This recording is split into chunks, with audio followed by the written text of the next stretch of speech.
Traders point அன்பர்களுக்கு சிறப்பு வணக்கம். நம்ம டிஸ்க்ளைமர் எடுத்துக்கிறோம். நம்ம செபி ரிஜிஸ்டர் அட்வைஸரோ ஆர்ஐஓ கிடையாது. நம்ம இங்கே பேசக்கூடியது எல்லாமே தகவலாக மாத்திரமே பார்க்கப்படணும். இது யாருக்கும் முதலீடு சம்பந்தமாக கொடுக்கப்படும் ஆலோசனையோ பங்குகளை வாங்கவோ விற்கவோ எந்த ஆலோசனையும் நம்ம கொடுக்கப்படலை. எல்லா தொழிலையும் ரிஸ்க் இருக்கும். ரிஸ்க்கை புரிஞ்சுட்டு எச்சரிக்கையோட தொழில் செய்யும்போது எல்லாமே நல்லாயிருக்கும். நம்மளை ஆதரிக்கிற அனைத்து நல்ல உள்ளங்களுக்கும் நன்றி. வாழ்க வளமுடன். நண்பர்களே, நம்மளுடைய வீடியோ கன்வீன்சிங்காக இருந்ததுன்னா நீங்கள் லைக் பண்ணுங்கள். உங்களோட நண்பர்களுக்கு யாருக்காவது தேவைப்படும் நினச்சிங்கன்னா ஷேர் பண்ணுங்கள். சப்ஸ்கிரைப் பண்ணலைன்னா சப்ஸ்கிரைப் பண்ணிவிட்டு அந்த ஆல் பெல் பட்டனை நம்ம வந்து செக் பண்ணிக்கலாம், ஆன் பண்ணிக்கலாம். நண்பர்களே, நம்ம இப்போ வந்து ஹீரோ ஹோண்டா நம்ம பார்க்குறோம், ஹீரோ மோட்டார்ஸ் பார்க்குறோம். ஹீரோ மோட்டார்ஸ் எடுத்ததுக்கு முக்கியமான காரணம் 7ஆம் தேதி மே மாதம் 7ஆம் தேதிக்கு இது வந்து ரிசல்ட்டுக்கான போர்ட் மீட்டிங் கால் பண்ணியிருக்கிறதா தகவல் நமக்கு இருக்குது. அதனால இப்போ நம்ம பார்க்குறோம். இப்போ கரண்ட் ப்ரைஸ் வந்து 4543 இருக்குது. இன்றைக்கி ஒரு நாளில் மாத்திரம் அவன் 85 ரூபா ஏறி இருக்கிறான். இப்போ இவனுடைய ஃபண்டமெண்டல்ஸ்ன்னு பார்த்தோம்னு வச்சுக்கோங்களேன், டெப்ட் டு ஈக்விட்டி வந்து 0.02, ஆல்மோஸ்ட் கடன் இல்லை. கரண்ட் ரேஷியோ வந்து பார்த்தோம்னா 1.6 இருக்குது. So current liability meet out பண்ணுறதுக்கான இவங்களுக்கு வந்து கமாண்டபிலிட்டி இருக்குது. அதே மாதிரி ஆர்ஓசிஇ 22 இருக்குது, ROE 16.9 இருக்குது. ஸோ இப்போ இந்த இதெல்லாம் வந்து பார்த்திங்கன்னா ரிட்டர்ன் ஆன் கேபிட்டல் எம்ப்ளாய்டோ ஈக்விட்டியோ வந்து நல்லா ஸ்ட்ராங்காக இருக்குது. பட் என்ன இங்கே வந்து நம்ம கவனிக்க வேண்டிய விஷயம் என்னென்னாக்கா, பிஇ ரேஷியோ 25 வந்துருச்சு. ஸோ இப்போ நம்மளை பொறுத்த வரைக்கும் 25 வரைக்கும் தான் ரேஞ்ச் வச்சுருப்போம். ஸோ இப்போ இதை டச் பண்ணிட்டான். அதுக்கு மேலேயும் போயிட்டு கூட கீழே இறங்கி இருக்கலாம். நம்ம வந்து இப்போ இருக்கக்கூடியது 25. அதே மாதிரி புக் வேல்யூ பார்த்தோம்னு வச்சுக்கோங்களேன், 5.4 இருக்குது. நம்ம வந்து 4.5லேருந்து 5 வரைக்கும் தான் நம்ம பண்ணுவோம். இப்போ இது அதையும் தாண்டி போய்கிட்டு இருக்கு.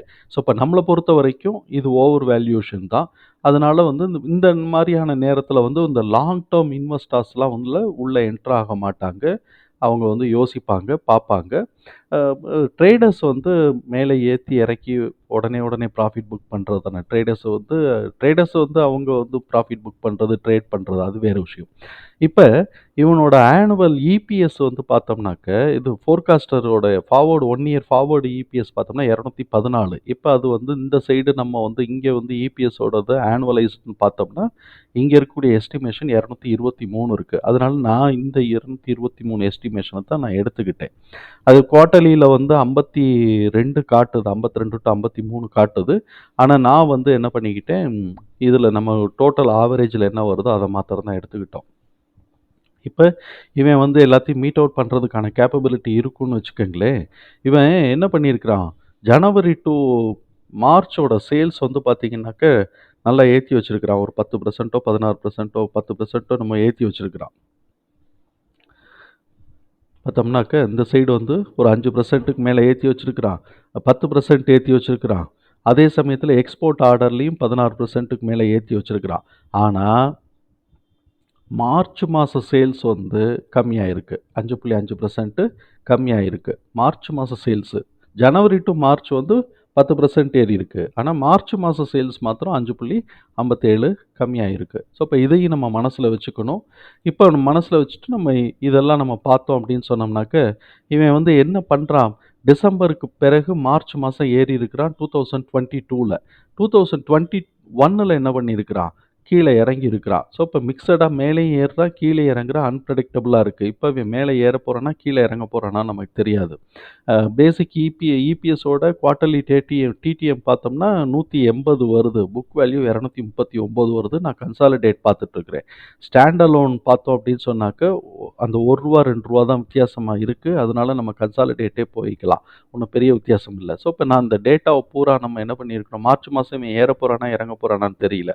அதனால் நம்ம வந்து இந்த டேட்டாவை பூரா தூக்கி போட்டுட்டு நேரடியாக ரிசல்ட்டுக்கு வருவோம்.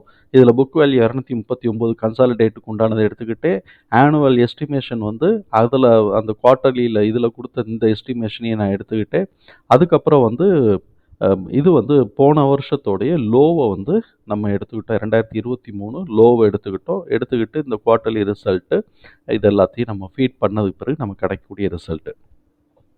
மேலே அந்த கருப்பு கலர் க்ரீன் கலரில் இருக்கிறது கன்சாலிடேட்டாகவும், ப்ளூ கலர் ஒயிட் கலரில் இருக்கிறது ஸ்டாண்ட் அலோனாகவும் இருக்கும்.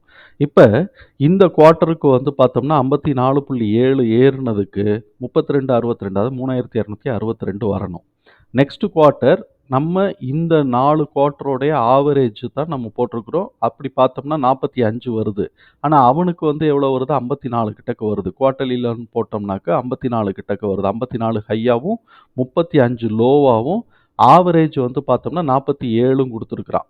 அப்ப நமக்கும் அவனுக்கும் ஆவரேஜ்ல வந்து 2 பாயிண்ட் தான் வித்தியாசம். மேல போகுதா இல்லையான்னு தெரியல. மேல போனா இந்த ரேஞ்ச் தானே. அதுக்கப்புறம் குமுலேட்டிவ் இந்த 3 குவார்ட்டரோட டோட்டல் குமுலேட்டிவ் 140. இபிஎஸோட டிடிஎம் வந்து 180 நம்ம அங்க போட்டது தான். இங்கேயும் நமக்கு 180 தான் கால்குலேட் ஆயிருக்கு.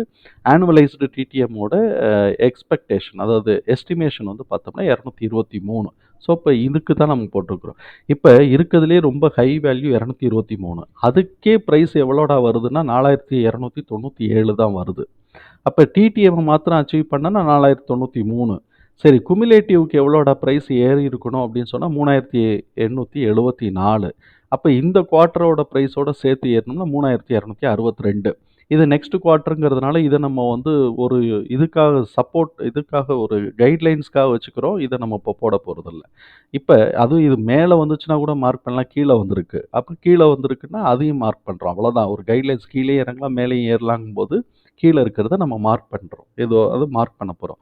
அப்ப இவனுக்கு வந்து பார்த்தோம்னா, எஸ்டிமேஷன் ஆனுவல் இபிஎஸோட எஸ்டிமேஷனுக்கே 4297. ரியாலிட்டில என்ன நடந்திருக்கு இங்க? 4900 சொச்சம் வரைக்கும் ஏத்தி வச்சிருக்கிறான். 4949 வரைக்கும் ஏத்தி வச்சிருக்கிறான். இப்ப இது ஓவர் வேல்யூஷனா நம்ம கருதுறோம். மிச்சவங்கள பத்தி தெரியாது. அடுத்த வருஷம் இவன் சேல்ஸ் எவ்வளோ தூரம் பூஸ்ட் ஆகப் போறான் அதெல்லாம் தெரியாது. பட் இப்ப இருக்கக்கூடிய இபிஎஸ் பிரகாரம் நம்மள பொறுத்தவரைக்கும் இது ஹை வேல்யூ. இது நான் வந்து கன்வின்ஸ் பண்ணி பார்க்குறேன். அப்ப இந்த வேல்யூவ இவன் அடுத்த குவார்ட்டர்ல நல்லா வருதுன்னு சொல்லிட்டு மேல ஏத்தப் போறானா? இல்லாட்டி கீழ வந்து குவார்ட்டருக்கு ரிசல்ட்டுக்கு ஏத்த மாரி இபிஎஸ்க்கு ஏத்த மாரி அட்ஜஸ்ட் பண்ணிட்டு இவன் வந்து கீழ இறங்கிட்டு மேல அட்ஜஸ்ட் ஆயிட்டு இறங்கப் போறானான்னு தெரியல. சப்போஸ் ஈக்குவலா வந்துச்சுன்னு வச்சுக்கங்களேன், சைடு வேஸ்லயே கொஞ்சம் போயிட்டேன்னா ஆல்ரெடி ஏறிட்டான். இந்த இது சைடு வேஸ்க்குள்ளேயே கொஞ்சம் தூரம் போயிட்டு, அடுத்தடுத்த குவார்ட்டர்ல ரிசல்ட் பூஸ்ட் பண்ணி காமிச்சான்னு வச்சுக்கோங்க, ஸ்வைன்னு மேல போறதுக்கு வாய்ப்பு இருக்கு. ஏன்னா இது அட்ஜஸ்ட் ஆகுறது தானே. ரிசல்ட் வந்ததுக்கு பிறகு எஸ்டிமேஷன் மாறும். இப்ப வந்து 2023யோட கம்ப்ளீஷனுக்கு உண்டான எஸ்டிமேஷன் தான் 223. ஸோ, அப்ப அந்த ரிசல்ட் வந்ததுக்கு பிறகு அந்த எஸ்டிமேஷன் மாறும். அப்ப எஸ்டிமேஷன் மாறுதுன்னா, அதுக்கு உண்டான பிரைஸ மேல ஏத்துவாய்ங்க. அதனால ரிசல்ட் வரும்போது இவங்க என்ன நிலைமைங்கிறத நம்ம பார்த்துக்கலாம். இப்ப இது எல்லாத்தையும் நம்ம உள்ள தூக்கி போட்டுட்டோம். உள்ள போட்டாக்க 3169லேருந்து 3262 வரைக்கும் நமக்கு லோ பிரைஸ் இங்க இருக்கிறதையும் தூக்கி போட்டோம். இதெல்லாம் போட்டு வச்சுட்டு நம்ம பார்த்துட்டு இருக்கிறோம். இப்போ பொறுத்தவரைக்கும் நமக்கு ஹை பிரைஸுங்கிறதுனால கீழ அட்ஜஸ்ட் ஆகணும். இல்லாட்டி இபிஎஸ் அட்ஜஸ்ட் ஆகணும். இபிஎஸ் அட்ஜஸ்ட் ஆயிட்டு புக் வேல்யூ அட்ஜஸ்ட் ஆகும்போது, இது சப்சிக்வென்ட்டா டார்கெட் மேல போச்சுன்னா நம்ம யோசிக்கலாம். இல்ல அப்பவும் கீழ தான் காட்டிக்கிட்டு இருக்கு அப்படின்னு சொன்னாக்க, நம்ம வந்து இத பொறுமையா வெயிட் பண்ணி எங்க டர்ன் ஆகுதோ, எங்க அட்ஜஸ்ட் ஆகுதோ அங்க நம்ம வாங்கிக்கிறது தான் நம்மள பொறுத்தவரைக்குமான முடிவு. அ இது வந்து என்னுடைய பார்வை தான். என்னுடைய பார்வை மாத்திரம் தான். நண்பர்களே, நம்மளுடைய இந்த வீடியோ உங்களுக்கு கன்வின்சிங்கா இருந்ததுன்னா, தயவு செஞ்சு லைக் பண்ணுங்க. மத்தவங்களுக்கு தேவைப்படும்னு நெனச்சீங்கன்னா ஷேர் பண்ணுங்க. சப்ஸ்கிரைப் பண்ணலைன்னா சப்ஸ்கிரைப் பண்ணி பாருங்க. தகவல் நமக்கு பயனுள்ளதா இருந்ததுன்னா, சங்கருக்கு ரொம்ப சந்தோஷம் தான். நம்மள ஆதரிக்கிற அனைத்து நல்ல உள்ளங்களுக்கும் நன்றி. வாழ்க வளமுடன்.